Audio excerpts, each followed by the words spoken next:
Bonjour la famille, j'espère que vous allez bien. En tout cas, moi ça va. Moi c'est Evie Maouete.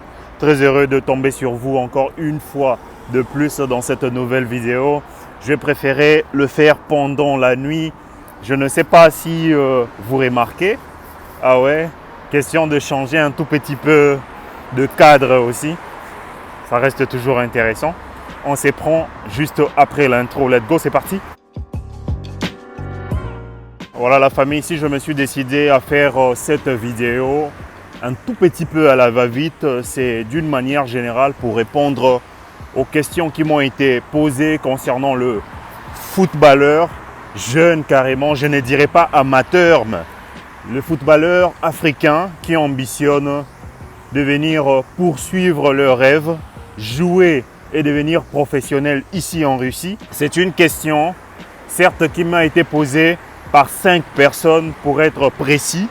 Sauf que c'est une question très importante et qui tient à cœur beaucoup d'Africains jeunes, ambitieux, qui veulent réellement devenir professionnels ici en Russie. Mais la bêtise, soit l'erreur est quoi? Je vais être direct, sans filtre, je vais être brut pour certains et ce sera violent, mais ça en vaut la peine. La première erreur que beaucoup d'Africains, footballeurs bien sûr, font est de venir en Russie tout en étant étudiants.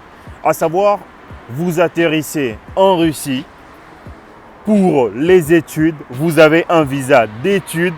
À savoir, ce sera alors très difficile pour vous intégrer dans une équipe de football quelconque ici en Russie parce que vous avez le statut d'étudiant. C'est l'erreur qui a été faite par la majorité d'Africains qui aspirent à jouer au football ici en Russie. Les statuts étudiants limitent en tout cas quelques actions qu'un jeune ambitieux peut rêver faire ici en Russie. Du moment où vous avez un visa étudiant, à savoir que les restrictions ne sont que les études et toute activité ayant trait aux études. C'est très terrible pour certains d'entendre ça, mais c'est la vérité qu'on vous a cachée, soit qu'on vous cache jusqu'au jour d'aujourd'hui, que moi je permets en tout cas de le dévoiler pour vous aider. Certes, en arrivant ici en Russie, vous serez accueillis par des anciens qui sauront se montrer à la hauteur peut-être de certaines responsabilités, genre vous intégrer dans une équipe académique bien sûr, soit vous intégrer dans une équipe, je dirais, de jeunes, de amateurs qui se réunissent simplement pour jouer à la santé comme on l'appelle ici, c'est-à-dire les entraînements de 2 ou 3 fois par semaine. Cela est suffisant pour une personne comme moi, une personne lambda qui n'a pas vraiment besoin d'évoluer dans le foot, qui simplement joue pour la forme, pour se maintenir en forme, je dirais. Mais ce sera désavantageux pour vous qui ambitionnez d'intégrer une équipe internationale, soit de la deuxième, soit le junior, soit le cadet, je ne sais pas trop. Mais une équipe qui pourra vous propulser et propulser votre carrière en même temps. Ce sera très difficile. Donc la chose à faire, chers amis, est de vous renseigner avant de prendre votre inscription dans l'une des universités de la Russie. Pourquoi? Parce que le statut étudiant réduit en tout cas à certaines contraintes qui ne vous permettront jamais, alors jamais d'évoluer. Votre talent peut faire en sorte de vous distinguer des autres, mais cela reste un cas particulier. Moi, je parle toujours d'un cas général, d'une manière générale, pour essayer un peu d'aider un grand nombre, en tout cas, un grand nombre de personnes qui me suivent sur YouTube. Donc, je vous parle de conditions et on continue la balade.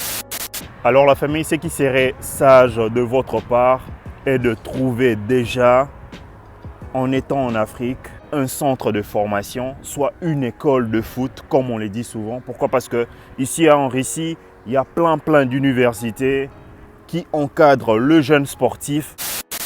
Pour ainsi dire, la famille, il y a plein d'universités sportives ici en Russie. Prenez la peine de consulter. Être curieux vous aidera réellement à faire un bon choix. S'inscrire dans une université sportive, je dirais, vous permet de majorer vos chances pour être pioché, bien sûr, dans une équipe montante internationale qui, par ricochet, propulsera votre carrière si vous ambitionnez réellement de devenir un sportif professionnel, un footballeur professionnel. N'essayez surtout pas, pas de prendre l'inscription comme étant étudiant et de venir ici en espérant que vous allez percer, comme on l'a dit. Vous allez jouer dans une équipe internationale. C'est faux et archi faux. La grande différence généralement se pose sur le visa. Le visa, bien sûr, ça reste un visa étudiant, mais d'une université sportive. C'est-à-dire dans une université sportive, il y a plus de disciplines possibles. Vous êtes footballeur, vous êtes basketteur, vous êtes, je dirais, handballiste ou volleyballiste. Je ne sais pas si on les dit ainsi, mais vous allez vous spécialiser dans votre branche. Et pendant le pratique, pendant vos stages, bien sûr, tout en étudiant, vous aurez l'occasion, bien sûr, de faire partie de certaines équipes montantes, bien sûr. Avec votre talent, vous pouvez le mettre en herbe pour essayer d'être pioché par le gros poisson, comme on l'a dit en langage footballistique, c'est-à-dire les équipes qui évoluent normalement ici en Russie, les équipes qui sont déjà confirmées, peut-être dans le cadet avec beaucoup plus d'efforts, vous pouvez devenir un professionnel à long terme. Donc voilà. Ne vous fiez surtout pas aux racontars de gens qui sont déjà ici en Russie. Beaucoup ne connaissent absolument rien. Beaucoup se cloîtrent entre quatre murs et pensent détenir la vérité alors qu'ils sont dans une fausseté alors énorme. Menez vos enquêtes de par vous-même, posez des bonnes questions, soyez curieux. Il y a plein de sites qui peuvent vous aider à connaître la vérité. Tous ceux-là qui évoluent ici en Russie, tant que footballeurs professionnels, basketteurs professionnels, sont ceux-là qui ont été déjà dans une équipe professionnelle ailleurs, hors la Russie, dans un autre pays carrément, et vu leur talent, vu leur manière de faire sur le terrain, ces équipes professionnelles se sont intéressées, voyez-vous, à ces joueurs-là, raison pour laquelle nous voyons des Africains jouer dans différentes équipes ici en Russie. Que ce soit pour le basket, pour le handball, pour le baseball, pour le rugby, pour le basketball, j'en passe et de meilleurs. Donc voilà. Pour me résumer, chers amis, je dirais simplement de vous inscrire dans une université sportive. Cela vous aidera, quand bien même les frais seront vraiment exorbitants, largement exorbitants par rapport à une université normale. Mais c'est le risque à prendre, c'est ce qu'il faudra encourir pour effectivement évoluer si vous voudriez réellement devenir un professionnel, un de ces 4 matins. Donc voilà, par vos efforts également. Moi, c'est Evie Mawete. On se retrouve dans une nouvelle vidéo. Gardez toujours espoir. Tout va très bien aller. Il y a toujours une solution à tout problème. Et n'oubliez pas, seule l'originalité compte. Moi, c'est Evie Mawete. Si vous avez aimé la vidéo, n'hésitez surtout pas à me mettre plein de pouces bleus. Ciao, ciao.